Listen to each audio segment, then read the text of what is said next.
Hi friends, అందరు ఎలా ఉన్నారు? బాగున్నారా ఫ్రెండ్స్? ఈరోజు మనము మిగిలిపోయిన పాస్తాని ఫ్రిడ్జ్లో పెట్టడం కంటే ఇలా మిగిలిపోయిన పాస్తాని తీసుకొని అందులో మనం కొంచెం 2 పచ్చిమిరపకాయలు వేయాలి ఫ్రెండ్స్, అల్లం వెల్లుల్లి పేస్ట్ వేయాలి, కొంచెం కొత్తిమీర వేయాలి, సరిపడేంత ఉప్పు వేయాలి.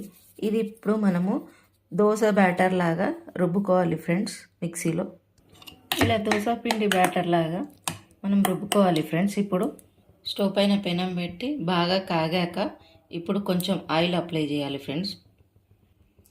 ఇలా కొంచెం ఆయిల్ అప్లై చేశాక ఇప్పుడు చిన్నగా దోశలు వేసుకోవాలి.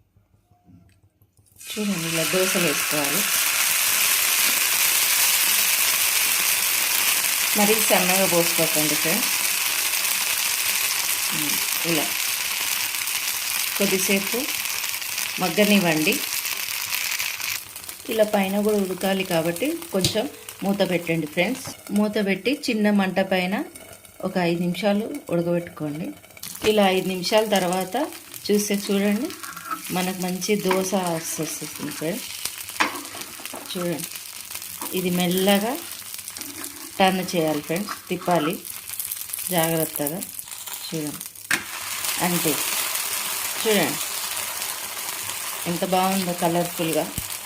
చూసారు కదా, ఎంత బాగా రుబ్బుకుంటే మనకు అట్లా పొంగు వస్తుంది. చూసారా, ఇలా మంచిగా మెత్తగా వస్తుంది ఫ్రెండ్స్.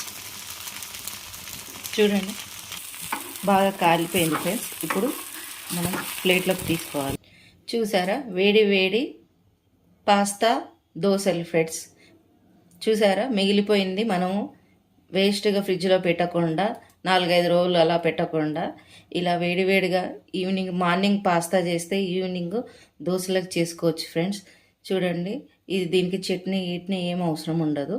మీకు వీలవుతే మామిడికాయ తోటి కూడా, పచ్చడితోటి కూడా తినొచ్చు. ఈ వీడియో మీకు నచ్చినట్టయితే లైక్ చేయండి, షేర్ చేయండి, కామెంట్ చేయండి friends. Please subscribe my channel. Thank you.